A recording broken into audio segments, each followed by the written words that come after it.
incredibly excited to welcome you all to tonight's conversation with Kwan, celebrating the release of his wonderful new book, Lies and Weddings.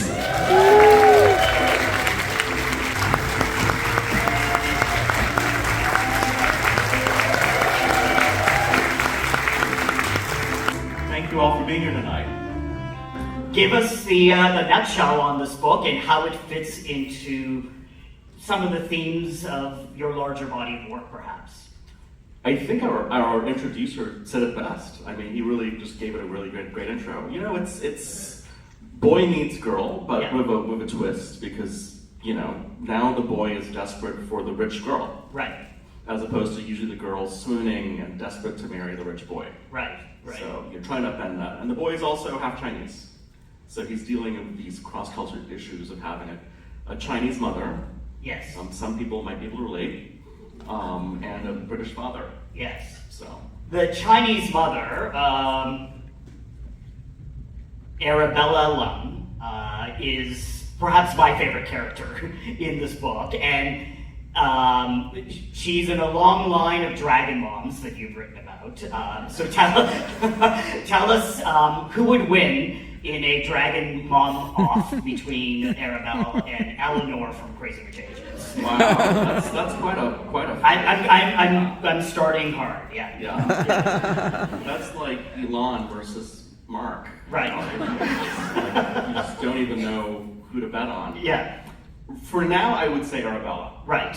Yeah. I think so too. You know, and because I remember it from the '90s being such a wow place. Right. When it was first there. There was nothing like it in the whole world. Right. It was on top of the building. There were those amazing urinals, right? And you've got this restaurant that is so glamorously space age. Yes. Right? Yeah. And then there's these two VIP towers in the middle of, Google it if you haven't been there yourself. Yeah. It's still to this day. I was going to ask you, has it aged well? It's aged incredibly well. Oh, okay. So I was just in Hong Kong. Yes. You know, last year in November, and I was once again had to go visit, you know, back to the scene of the crime. Right. Because I wanted to make sure, like, okay, physically, is this possible? Yes. Right? Can you tumble off the VIP lounge and land in a place where you can, you know, probably be killed? Right. You know? What drove people to your books and to the movie was this idea of being seen and representation, and maybe we can just take a little pivot to that a little bit.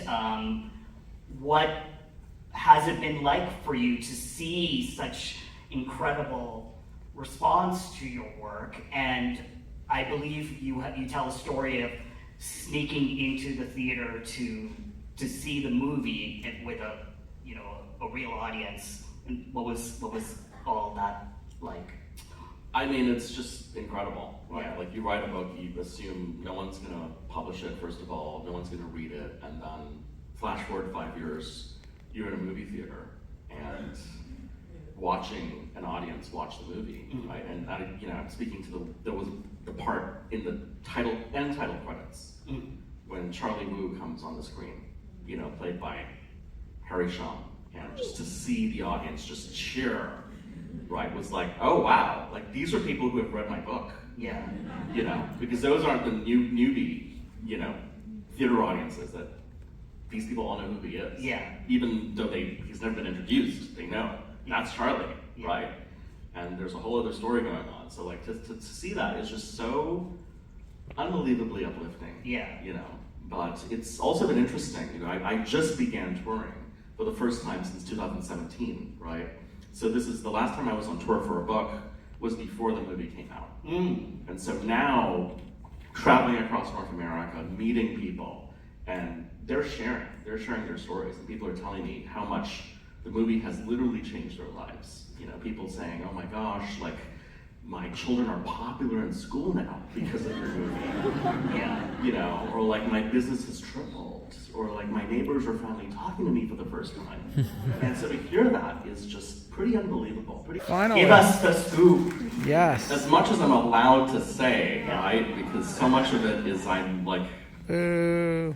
I'll try. I just don't. Said a little bit. Yeah. No, I mean, you know, movie companies are so secretive, And like I've signed stacks and stacks of documents, you know, and I don't want to be the one that is responsible for leaking stuff, and then I get in trouble. The deal is off. Exactly. Like, we're not going to make your movie anymore. Yeah.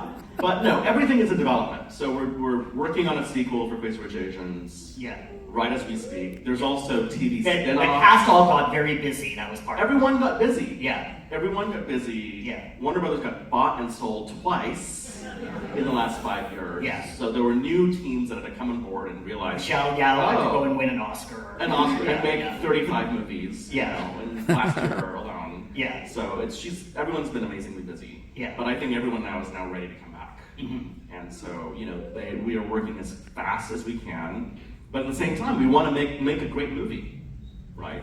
And so we don't want to do a rush job just for the sake of doing that. Mm-hmm. But things are really cohering nicely with that. With also, they're doing TV spin-offs from the Great Rich Asians, you know, sort of world, universe. Yeah. And then Sex and Vanity, my most recent novel, is being made into a movie by Sony. Woo! Yeah. That's Woo, cool. woo, woo. That's really cooking. Yeah. That's hopefully going to be shooting this year. Yeah. You know. Yeah. And we have an amazing cast assembled. Some Oscar-winning stars have come on board. So like it's really shaping up in a beautiful, beautiful way. And then to me, kind of the most exciting thing is the musical. Yes. Yeah. You know. That seems like a no-brainer, a Crazy Rich Asians musical, because so many of your scenes are, Yeah. you know, set pieces. Totally. And then Yeah. with John Chu. Yeah. Doing it. Right? So we're getting the brilliance of his mind too involved, and how are we going to reinvent a stage experience for people? Yeah. You know, so it's a lot of amazing, exciting things, but it's really all thanks to you guys, first of all, you know, for supporting the movie, for supporting the books, for being the audience, you know. So thank you. I've always enjoyed reading books that showcase food. Yeah. You know, even from a very early age. Yeah. You know, I sought out the children's books that always talked about food. Or I remember there was like one little children's book that I had where it was basically, I think, like a rabbit and a bear have a picnic. Right.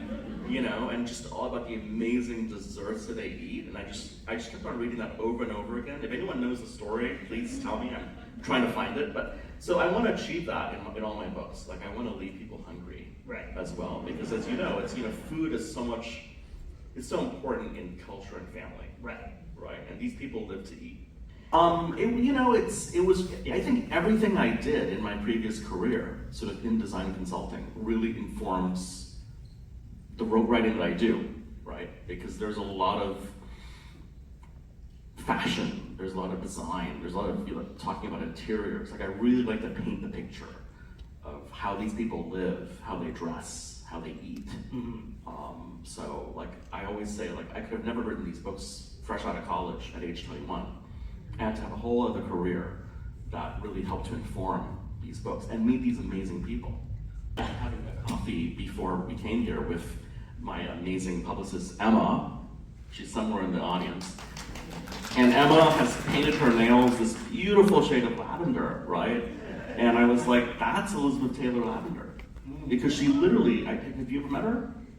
Saw her. Saw her, yeah. Yes. But she rose from a wheelchair when I saw her. So, like Lazarus. amazing. But she has purple eyes. She has like deep lavender eyes, and it's the most startling thing in the world, you know. That's why she had, so many men fell in love with her, because she's just absolutely just mesmerizing in person. You know, when you look at these eyes, you're like, wow, you know.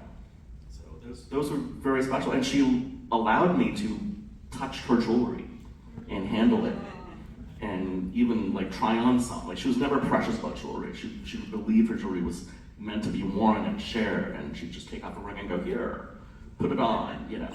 So that was very cool about how she was. Thank you. That's a great talk. I had so much fun.